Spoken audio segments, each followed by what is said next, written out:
era global ini memang setiap negara sekarang berusaha bagaimana meningkatkan kualitas sumber daya manusianya agar bisa bersaing di era global dan tangguh. Tentu tidak ketinggalan Indonesia. Dan saya yakin para keluarga juga semua menginginkan anaknya cerdas, tangguh, dan tadi siap menghadapi segala perkembangan di era yang dihadapinya, di era yang luar biasa ini ya. Maka sangat strategis jika kita bertanya, sebetulnya mulai kapan upaya itu kita wujudkan? Nah, karena di sini telah hadir kerabat desa dan sahabat Bunda Winda yang tentu para keluarga yang menginginkan anaknya menjadi sumber daya manusia yang berkualitas dan tangguh. Jadi itulah yang akan kita bahas, di mana dengan perkembangan neuroscience, kita semua bisa mengeksplor apa sebetulnya rahasia yang ada, kapan kita memulai usaha untuk meningkatkan kualitas sumber daya manusia tersebut. Dan neuroscience ini sebetulnya menjawab atau membuktikan kalau yang muslim mungkin ada surat At-Tin ayat 4 di mana menyatakan sesungguhnya kami telah menciptakan manusia dalam bentuk yang sebaik-baiknya.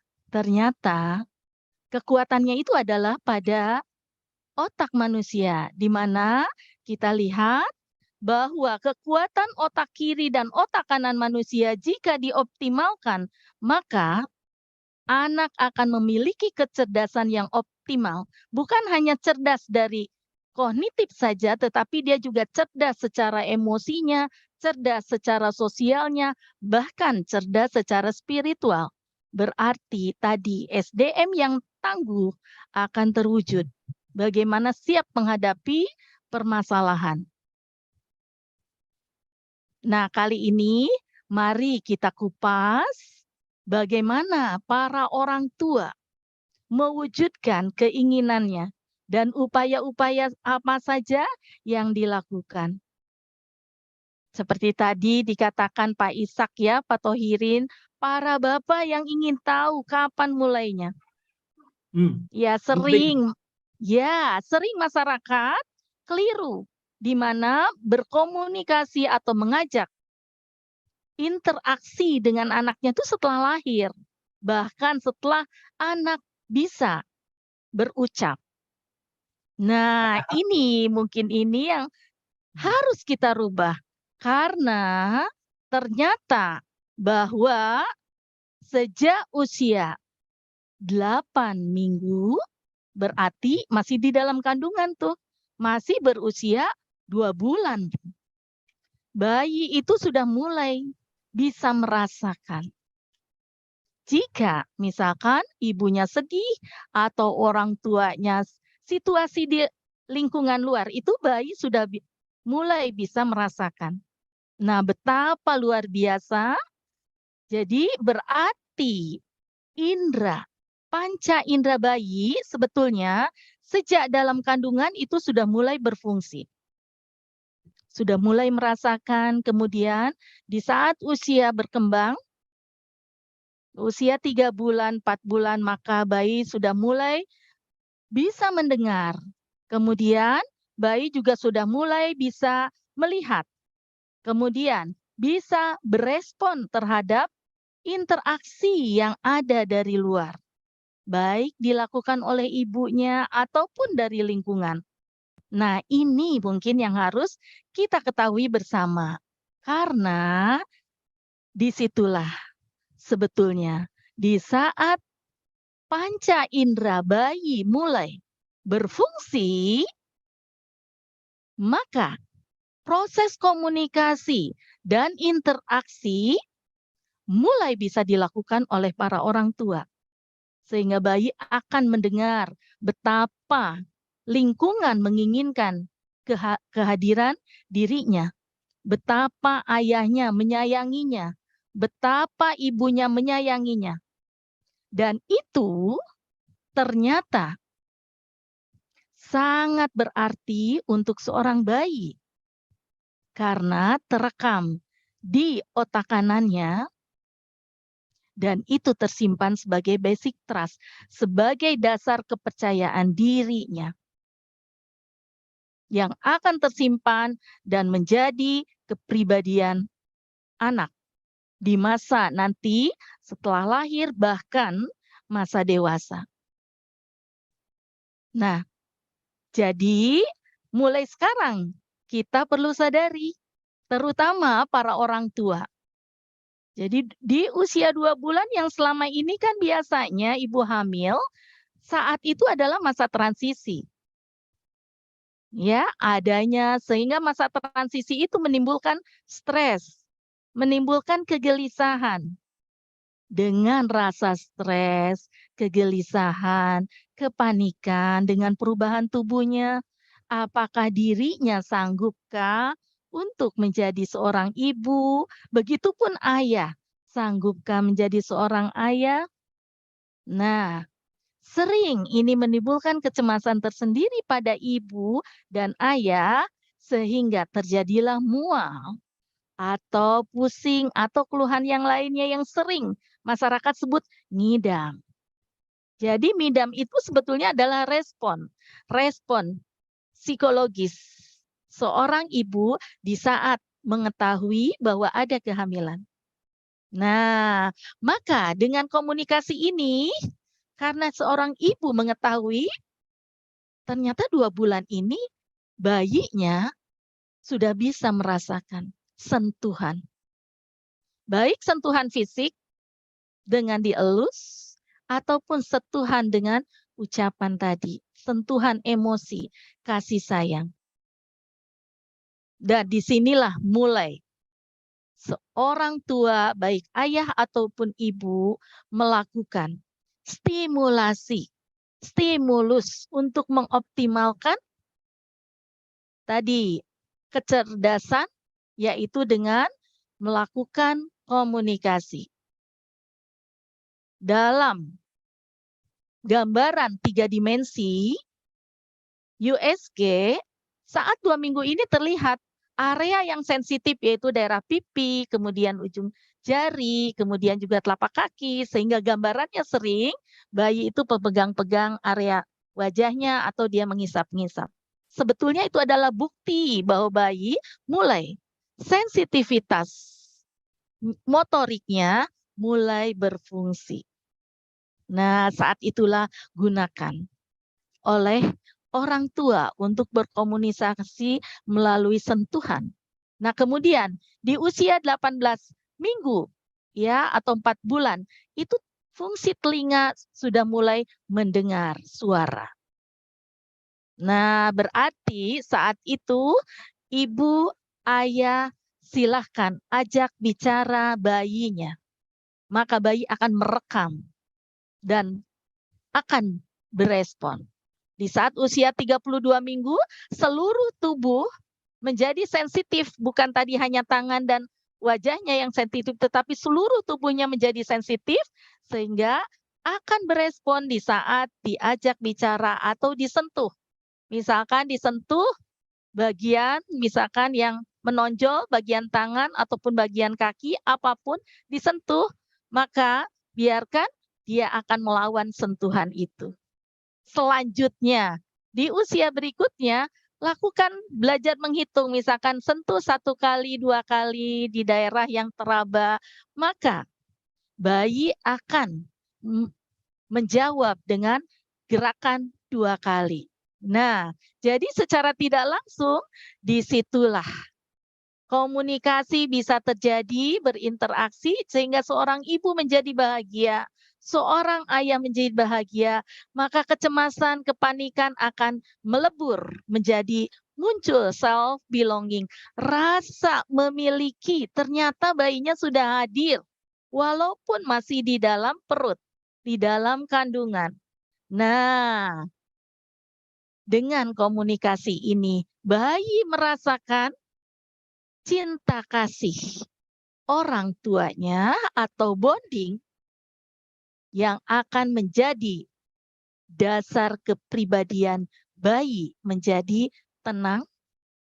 Kemudian bayi dilatih untuk berespon dengan suara, bahkan dengan cahaya, bisa dengan cahaya matahari. Nah, itulah mungkin kekuatan bayi karena tadi walaupun matanya tadi tertutup dengan air ketuban, dengan perut, justru itu adalah media sehingga bayi bisa melihat, oh iya ini sinar matahari pagi atau sore hari atau malam hari, sehingga tadi cahaya itu bisa terlihat.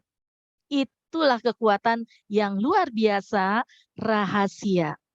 Kekuatan Allah yang selama ini kita tidak tahu. Tapi dengan neuroscience maka kita terungkap betapa kesempurnaan manusia itu ada dari kekuatan otak kanan dan otak kirinya. Dan tentu di masa bayi ini yang sedang aktif adalah otak kanannya. Sementara otak kirinya hanya sedikit, tetapi diaktifkan otak kiri dan otak kanan, sehingga itu tersimpan memori yang akan membantu perbendaharaan kata yang banyak, sehingga pada saat lahir dia akan cepat kemampuan bicaranya. Karena vocabulary atau perbendaharaan kata sudah tersimpan di memori otak kanannya sejak dalam kandungan, walaupun kita tidak mendengar suara bayi untuk membalas. Tetapi gerakan itu adalah balasan bahwa bayi berespon terhadap komunikasi kita. Dan tentu seorang ibu akan sangat bahagia. Dan ayah pun akan merasa berarti jika pada saat menyentuh akan ada interaksi dari bayinya. Disitulah proses mothering, proses menjadi ibu, proses menjadi seorang ayah menjadi muncul. Tanggung jawab akan muncul dan rasa memiliki akan tumbuh. Jadi akhirnya komunikasi itu luar biasa antara anak dengan orang tua terjadi sangat intens. Semakin sering berkomunikasi, maka sel-sel otak semakin banyak berkembang.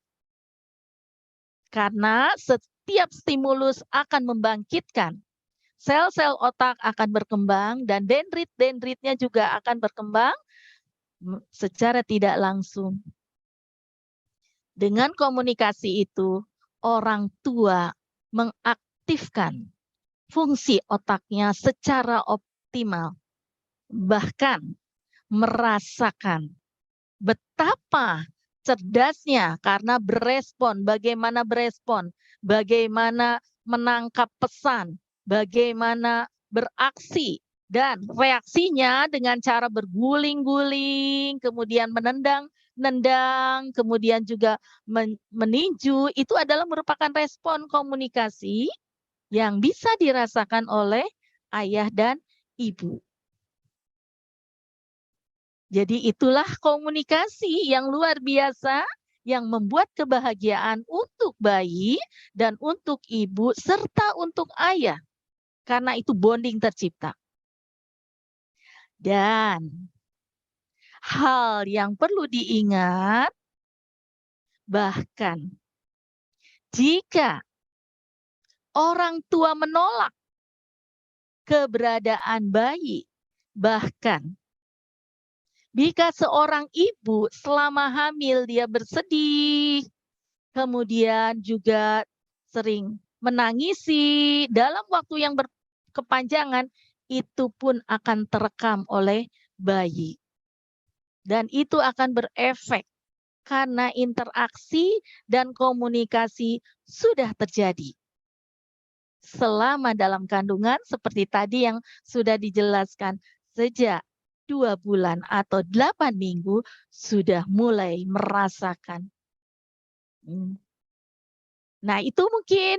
Nah, jadi kita yakin sekarang dengan perkembangan neuroscience tadi ternyata bayi bisa merasakan, kemudian bisa mendengar, kemudian bisa melihat, dan di usia 32 minggu itu sudah mulai mengecap, ya, mengecap, merasakan rasa asin, rasa manis, mencium bau, ya. Makanya bau yang pertama adalah bau ketuban, sehingga pada saat lahir kenapa bayi begitu mudah mencari puting susu untuk mencari, karena apa? Baunya sama antara ketuban dengan air susu. Jadi luar biasa, itu adalah pengaruh dari komunikasi, bagaimana diaktifkan. Bahkan seorang bayi pada usia 26 minggu, berarti 26 minggu itu udah berapa bulan ya? Udah lebih dari 5 bulan, 6 bulan ya? Bu, ya? Berapa? Trimester kedua itu ya berarti? Iya, udah trimester kedua. Itu Pak Ishak ya, Pak Thohirin, ya. Bayi itu bahkan bisa